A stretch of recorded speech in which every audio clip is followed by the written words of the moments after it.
poi ubriaco e abbiamo fatto sia poi è sacerdotizio musilani dai nati pochiai già non ha fatto mia che kai nada be ni pasiki da e pochi a to ubriaco para ya tau monuia ma ubriaco poi monu mau inasa mau tohedi di Muslim programa de rafea ubriaco o programa yang untuk mai kamai patonia o ma forma de papel siasi poi maka ni ko ubriaco ya oa ya tubuh siri pada mau pas lain.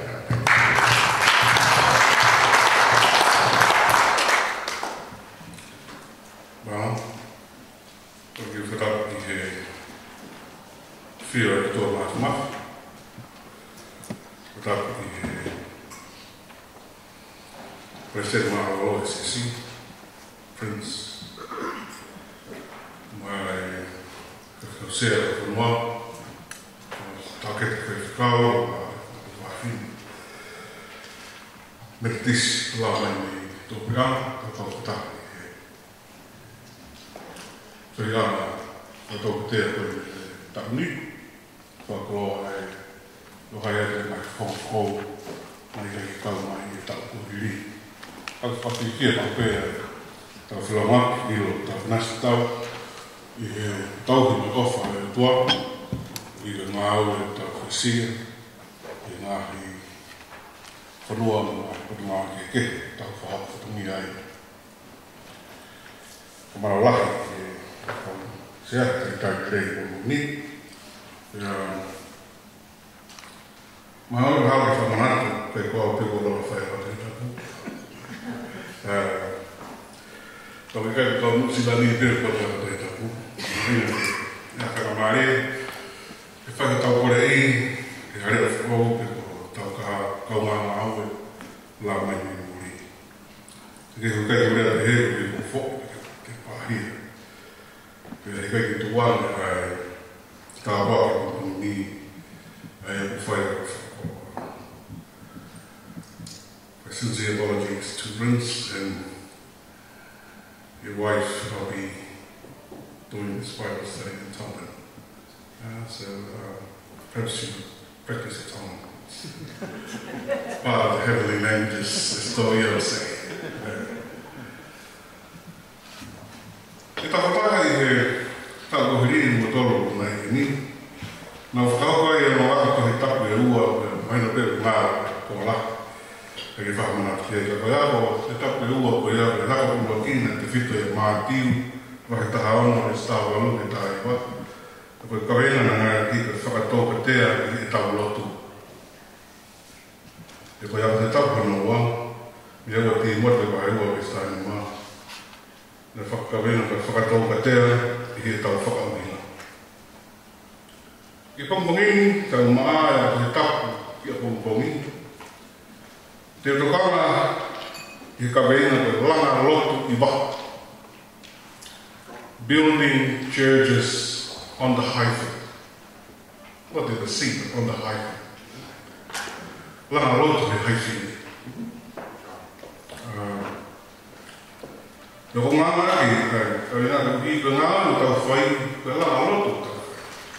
we are building faith-based communities and churches. Pia tau whakahoko ia he ngā poto ke o mamā o me he motu o tau hiki mea. E hiki mea e tau ngahi maa te wā. E me amo whiu le whakataki, o whapene patake o te tapu. O whee ai langa lotu o tau whai. Koe tau langa lotu ke hā pia mahai. Koe tau langa lotu ke hā, o koe tau langa lotu mahai.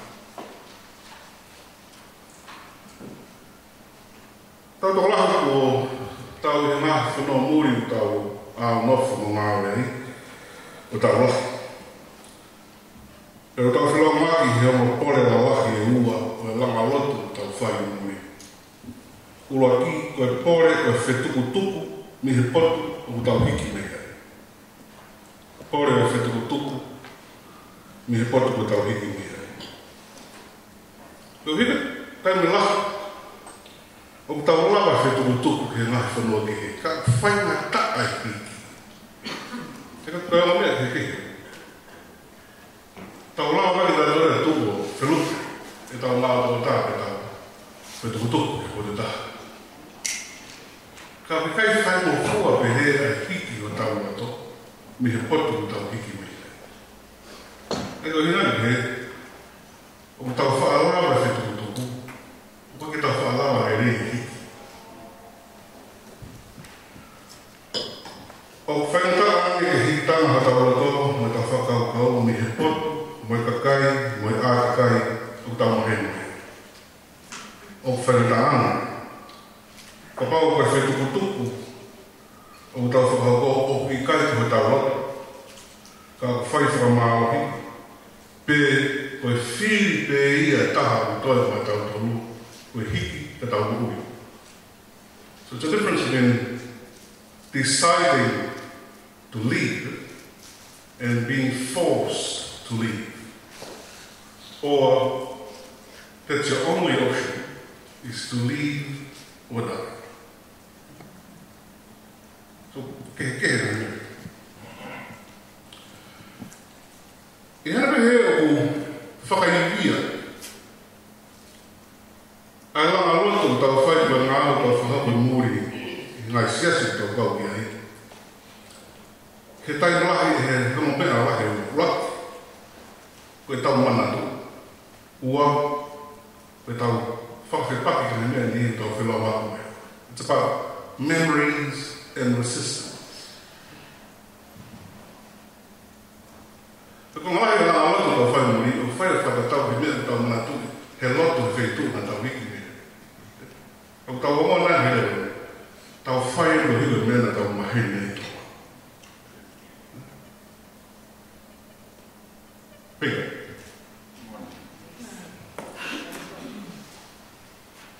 Aka kore ia, e tupu na no whai a he tala kwa kumoni. Tia koe, te whea lai ta kome he, sāmi ka tau whituka sāmi ni ngā haki he, whatalahe kō siria na sese pa sikina whakawhiki whakawhai he. Aka toki tapu wiki mausi, tō si tūki he, e la Katarina ai, ta moe ni he kau tau loto pa suki. Ai nā tokanga, ai whataha ko ia, migrant churches. Mai ngā au na whai. E koe kongai koe kongai. Koe kore whanua, koe tokanga wahi kei ai, au he tapa kūkongi. Koe kore koe whakanofo ki he potu wha o tau tūhuta. Taka ura ki, koe whetuku tuku mo hiki. Koe wā, koe kore koe whakanofo mo tūhuta. O ku whainga fua mau pere tau tūhuta he potu wha o ku whainga taka ke tau whakanofo re rei tau. He potu tau tūhuta. He whai o taka ua noa tonu noa lahi api. O kei toko lahi, ko tau kakai, we are yet to settle. And count our host places as our own home. Some refuse to do so. Others are reluctant to do so. But at some point we have to do it. So, koe toka mai whai ha te tau. Pau whangatau e whanau whanau whoko hi, i tau ngāki ke tau mahenu me potu whoku tau i ai. Ke tau mahenu me kai, urungā, me whahoro. Ke tau mahenu me whahinga, whaunga pūre, mono mai tu unu. Pea ku koreka ki tau tōru, whahinga ke kehe o tūi o lotu tau whilau maki. Ke lawa e whanau whanau whoko, o ku mahu inga ke waka o e tuka meri e, mo i tau ki wārere. Hope and embrace. koe kore ia, koe a kumbongi i kutu kama. A whaka mai ki he, whala ke whito ki ai ai toi tapu kumbongi. Ai uha he screen. I ulau wale ne kui ki tau whanonga atau. Tāna maheni ia pāpila. Nā mau nofu, e ngāhi pe vai a pāpila me ino, e mau tanga kopi, e mau manati ki saia. Nā mau tau e mau ngahi haa pe, ngahi ui loa, nā e tuu loto pe. Hei e pot koe ia koki nau tolu me whai o mau taki pōpu la, nā nau tala e mau whai a hipa. E oki nau tolu me whai o mau me tēnā tala e mau whai, o nau pe he whai mai kaha. O ngahi hiwa o sai e. O maulawa, o mau hiwa whewhiha hiwa si ho i he whanua o ke.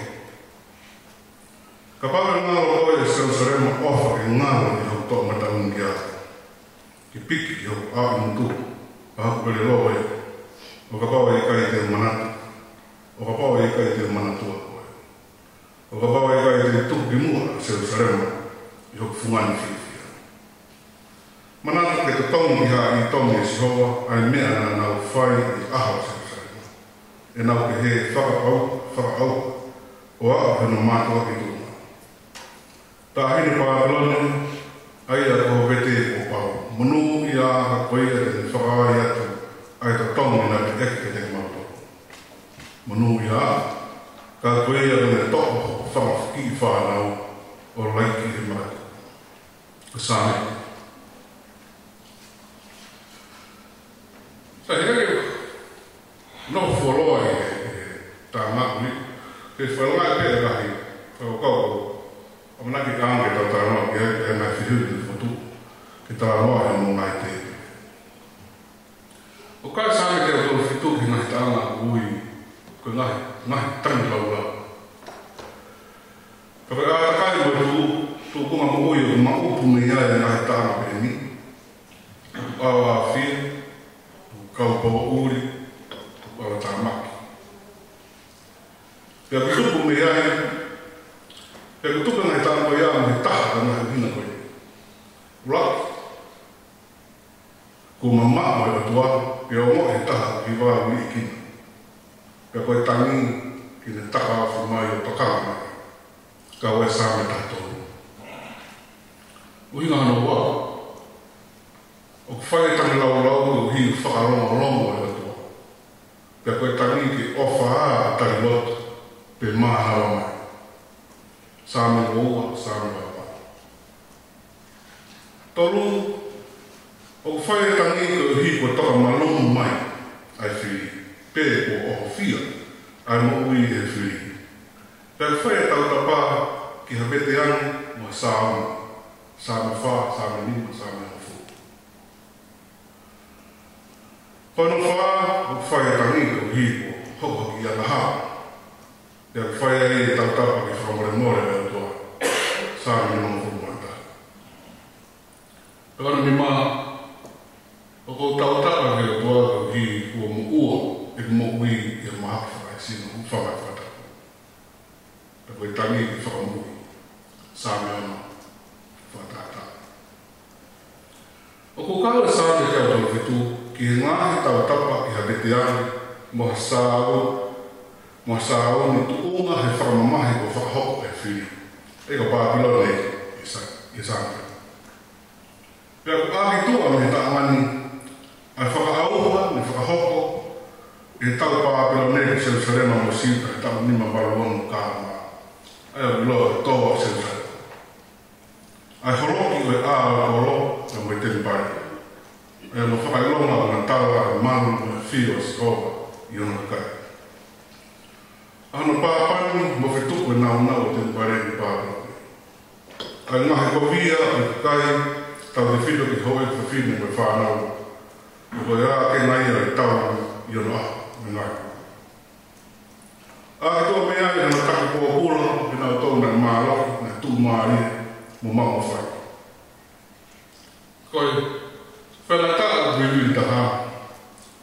Koe luma o whai atu nā tau kai e kai na Pāpilone. Ko ulungia si ho.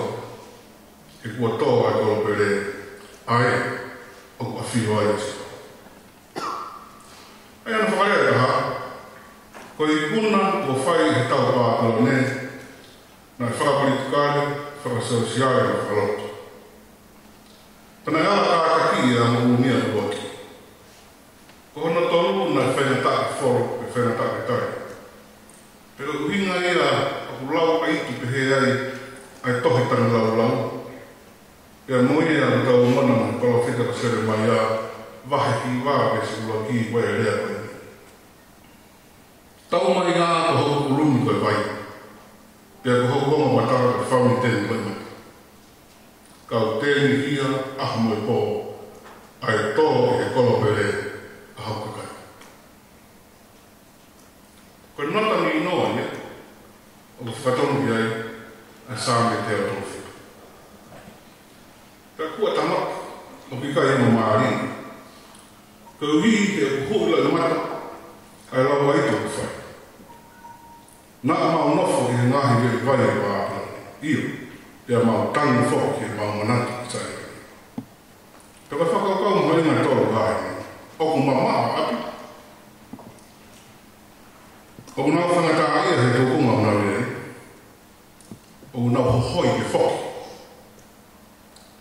So it's a combination of a situation of displacement, a situation of trauma, and memory. Ai au nau pātalo, kau teke nā mawahi na dōmi sai. Uhi ngai whae tangi na mawa. Ko nau tō uta, he potu o ka au whainata ke mau whakana whanoko ki ai. He tika ke lawa e wa tō ke hiki. Mehe saione kua tō. I he tōna koi la, o nau kini e haki potu o ke nau nofu ai. I he waha o potu ko nau tō uta ai, mo ia ko nau hiki me ai in between. Tapi ki konga o ngā rea rea waha. Between homeland and hostland lies what we can call the hyphen. Tapi konga wahe langa loto tō whai, we are building churches on the hyphen. Trying to bring back the memories of home and renegotiate our place in the hostland. Paka patu maari e honoa, ko hi wele mahina le tau tu, pe tau I hena pe hena, pe mata pe hena. Hena pe he o lau ai kau. Our sense of belonging is neither defined by our homeland or nor our hostland. It is defined between here and there. That's where we are. And we feel much more at home with instability and fluidity. We talk stability and we talk certainty. But we love instability and fluidity. Kau hi, tayo ko o pagi, saya mea whitu tau ni, pe mai mea mai whitu na mau hao ni. Tayo ko pagi kau lere, tayo tole neo tau hao ni, tayo pe tau hai mea tau hao. So, o ku tau whekoko kaki he mo patu he mo we have known where we are. Kau ulu maa hei na, o kune whakamatara a whalokunga kai te tau bere, o nau hiki whanua, kawa ni bitau. O ku tau mamaka me api, ka ku tau hohoi ki api. O ku tau tō uta he potu whao, ka ku apūru ke tau whakamawhanofa he potu whao. Kau hi u tau e whakau ke potu whao tau iai ko mūri ia, ke potu kehe. Kau hinga ea te hei whai runake, e sāme te autowhitu. O mau hiwa whewhe, a hiwa o si hoa, I ha whanua o ha kehe. Mahina pēr te hui, tōnga he koe ke nau kātaki hina tau kai ke nau tō, e hini ihi ko whai tāku o kula. A koe he maare ke tau I whakau si, he ulaki whakina, koe ngahi hiwa a sai o ne, koe ngahi hiwa ia si hoa. O toki hiwa pēria ke si hoa, o i kai maa ka kai muri. Ko palapare maa e tokong peni, ko ulungia si hoa e. Hono wā, koe ngahi hiwa a sai o ne, o toki hiwa i pēri sai o ne, o i kai ka potuke. Hono whaina taa, ua tō pe amore o sai o ne. Koe whakakau hono tolu, whakakau ea ua awhi kiare, ai niki na nau nofo he ngahi pe he vai e pāpila ne, o kui ai pe ai potu mo hono taa. Ko ia ua e hiwa e tāna ke potu ki. Ko ila ko tau whakakau ngai, whakakau ai e tahi tāna te atu. Wai hiwa saion, hiwa pe saion. Ki lawa hiwa e pāpila ne, uwhimake nā wako ke poto kono hiwa e hiwa o pāpila. O wai kong tehe sāmea o whāmu te tau whaia. Uroki, o koe fu wili mālo, o ni hanga no no o whakataha. Ai ni ihi kua tūkuta he poto o wai whetu o nā whaamea. I heni no no o whakataha ai, ka aina sika wani pāpila ne, pero mo sailor ai ko na hiki. Pero fu wili ko ia no lau ke mo e I maranga ko ia ko. But manatu memory. Memory is a very strong bond.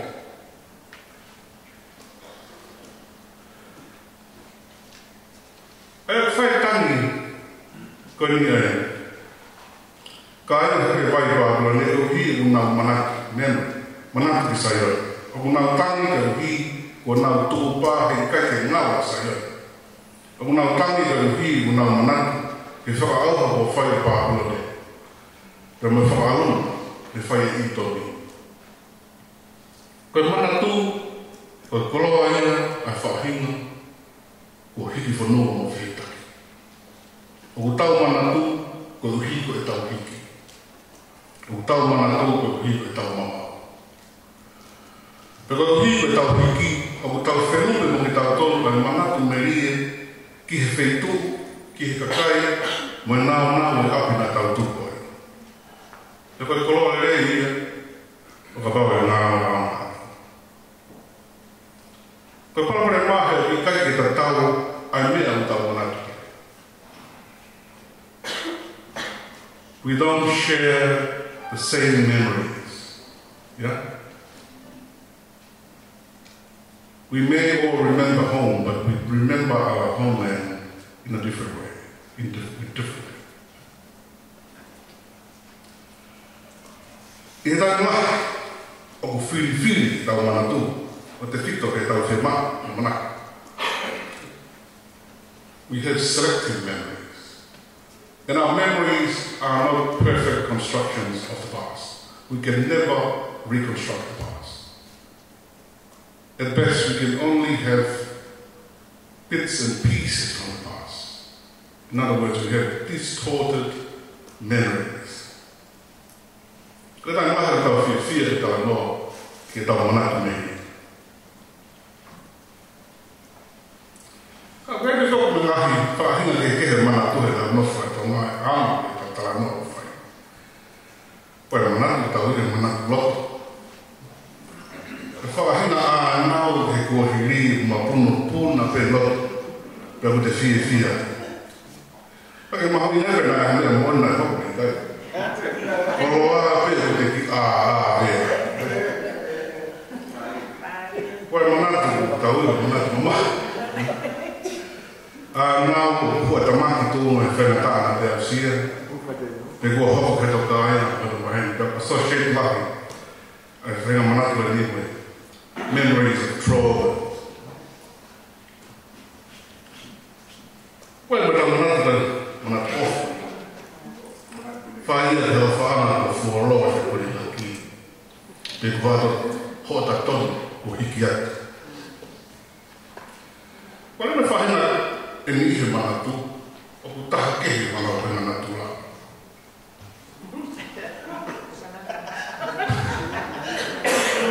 Whenga manatu no. In English I call it misremembering. But whahina now he wohiri whakatupu he tawata mai. Kana ka kahana bena ho. It's just a creation of our hearts. Pero mira manatu moe. Me taime moe me tawata mai e mawhai i manatu. Te koe moe me manatu ha ilo mahu ino o i kai lawa me te whaka. Are moe. Moe ha manatu tau manatu ka solo mo ta me. Ha hi wa tu mala. Ma a hoka manatu ai. Ai ko. Pero whahina nau ki ha ta i ko hapot o ku te tokanga ki ai neonga o i kai hate kaonga ki ta hapa.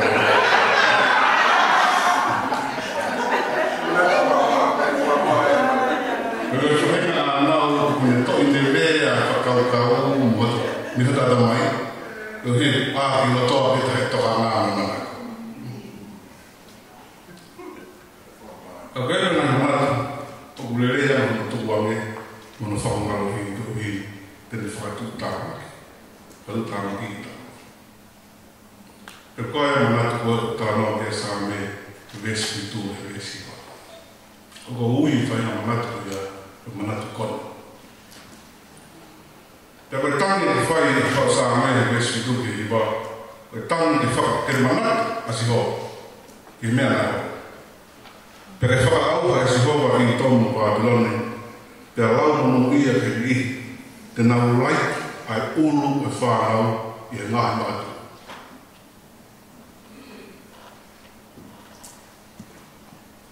Memories can be violent. And those kinds of memories we are better off without.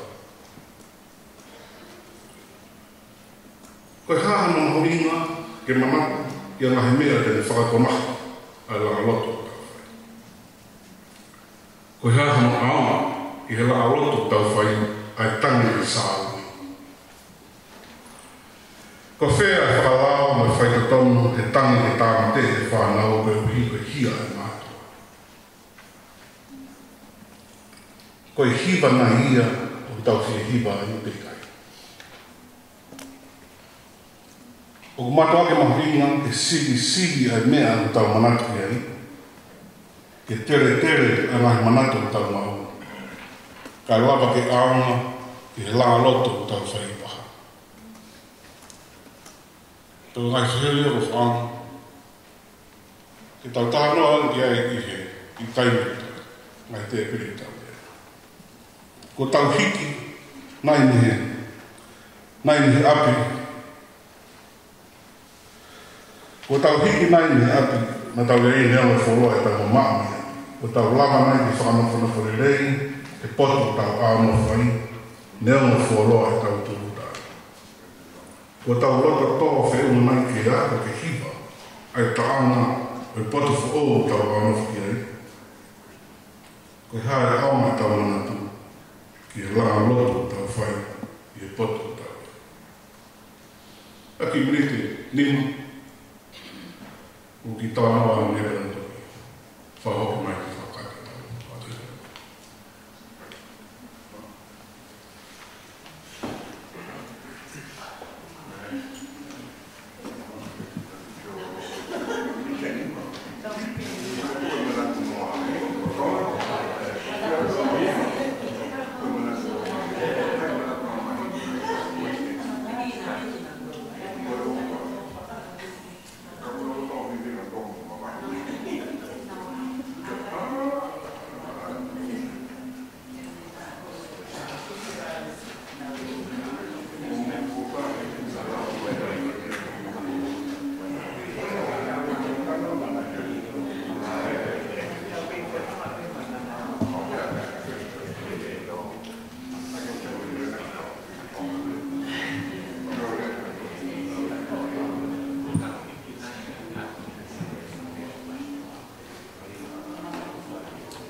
che ke hao ke moa manatu ke fono. At the same time, o whenga ke ate to my new land. So, koe fo I konga ia o skaka ipe, koe memory, ke moe haa mea te whai ke ate for my new land, where it's home for me in there. Like you have said, in between the old and the new land. Yeah. Where you're gonna.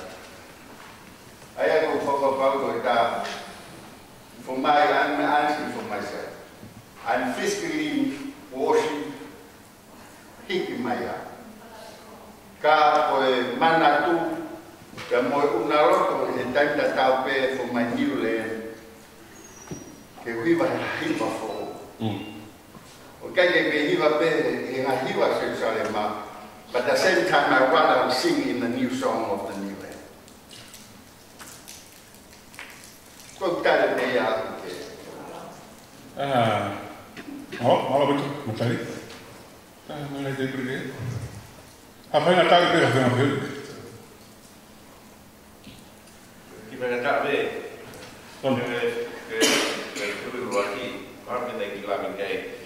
Because I remember history made us who we were. But when I memory for all that my challenging. Kalau nak memory ko e ofena ka bit of forget. Kaya lama ke redeem. I old memory. Well, had a chat to my mother to them.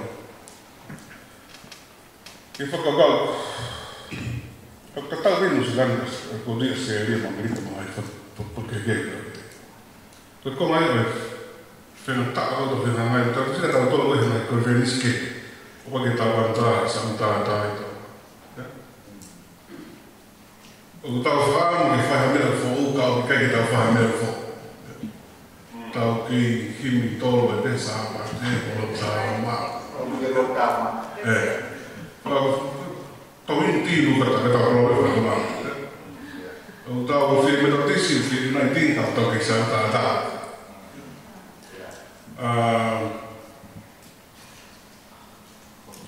So what is it? Because at the end of the day, the generation of Tuvalu, they're the ones who struggle. Because we want them to worship like us. They can never worship like us. We want them to do church like us. They can never do church like us. Because they are different people. They are different generations in a different context. Because we are down here, because we are not going to follow. Tok karata koe na tupu hake tonga o whai mea koto to katonga. Neo mo na wome ki le nox, kama ki mui pina toi tonga. Pea ko karata koe whe pato. Ato li liu mea kohai koe. Koe talo e ma whai rotu. Pareha pai o moe. Pareha pai o moe. Pina lau me rotu haa mea pina. Mo na tupe koe fina na. Koe vera tira, pero vai koe kawe ta mai pe ki fetola ki mo para mo koe ya. Ai ona ke sia skoe ka krango ki sia ko ya. Ka ko be ko fe na ai me ma tina si. Ya me se pa ko. O ka fe na ai na si le si ni ka pa pa mai. So ta se lo ma ki so ma sai. Ke fe ka pa. Ke mea I ke whiwhakau pereperengesi a pito a e tau when ke tari ngai whiko ni e. Ka kumahu inga a pito ke tau whakawhios ke tari. Ko sa ia he whakaukau ko ke whakotu ke tau ngā langa lotu koe I waha. Hange he whakaukau whoo. He kai ke tau lava ke api whungani ange e tau kei tuku e tau manatu I api mua. Pea kai lava he tau ngahi manatu, perihe ni mo ngahi mea mahu inga ke tau whaiai hiki nofu kolua whoo. Ke api tau tolu ke api mahu. Ke langa lotu hai whinkona o ke whotu whakaukau. Mea maari e ko tau whanonga whai ko ni koe api whungani ange. Pea wautui koe mea ke tau whakau whakaukau. O whea nahi ere me ni te lawa awi tau tolu kei. Ko talana me ko ni hela o hale na fai fehu fai ngata ka te au kai ngalotu. Mo mana tu kai ngalotu mo me nai dingi. Ko talana dan e mo tua conservative apito hetu e sa stong ho wiki. Pa ko hikien ke nai dingi ta ne fitu ba. Pa pema ki tahinga te au. Solo. E fe ho o fe fine ka ne tala ke isiu ko ni ke mo fulonga. Pe kau. Ko na. Ko tongau ko abitong Australia ai. Ko tahine ko me o fai o tua te au. Mo tu ang hala ba. Baba ko tu e tahine. E va folau ko ni ke folonga ai. Mo eiki. Sasi te wala mo. Amen. Malo e kau. Mau. Lagi tanua ke ai fu. Mau so. Sai. Ko maro pina ko tu iau he ku wakai whaka foi tu ipe. Ko tau reality e te tau whakafotunga whewhe koe uwhihu ia o tau whekuki he mōveri ko toa pē moi. Ako whiawhia hono whakatu ke sio a tau lau. Ko mea kau ko whakaambau ki ai, ka paurewa koe te ngā ue koe motu a tā whake ki ta sias. O ki ai e ui ia kia tau tōru. Whewhe ka pau te hanga ave message koe whakakolo ai. Instead koe issue ke tau ākiu. Koe whakalahi eni a hanga he otua o mai e mea ngā ue ke whai aki a he aihiki. He ko tau reality he kaipe tau lava tau tōru. Koe fo i lanu Brown koe ni e kei Brown Pay America, Brown Pay New Zealand. Aia koho toto ngā aia. A tets katoa ke aia memory mo e hāfua.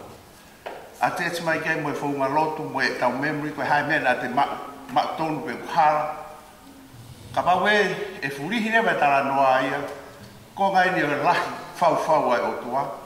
Ko ngai ni koroa ko te o mai ke whai aki. A e tau wha he fu. He fu moana o le roto.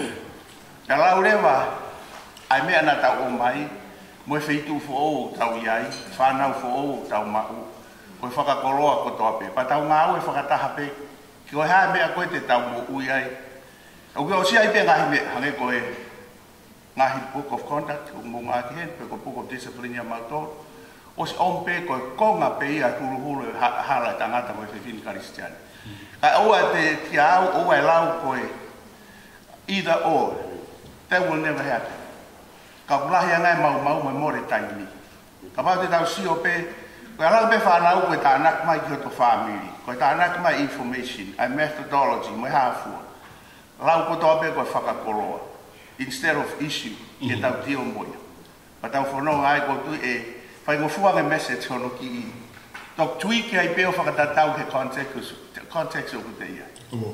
O se ku tō marani he whakakau o te lahi pēkuna. Te whakakau le reka tāna mi ka ku resta taimi. Ko whi ma whai pēku, ko tau tolo koni he ngai skasi muri. O tau mo e manu ia. O te pēku ia tā haere na whaowa. I put we are there legally. So I we don't fully appreciate the opportunity of Dharma. Given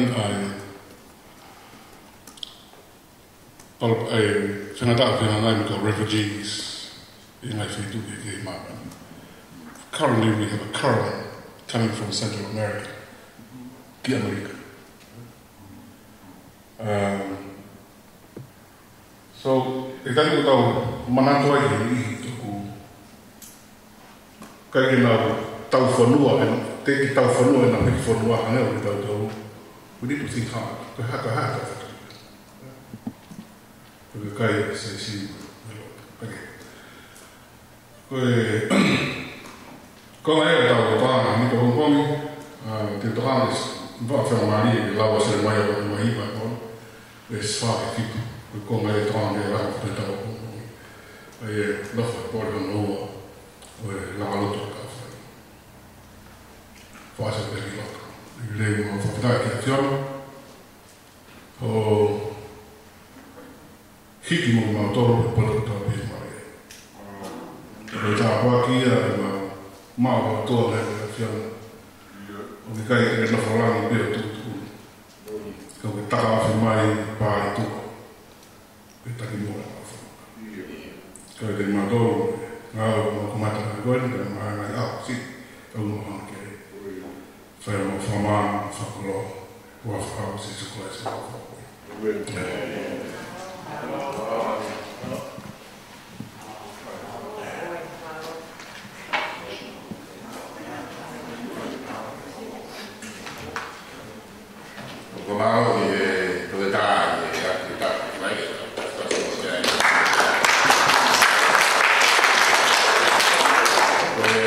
Dari mana kita tahu morning tea ya?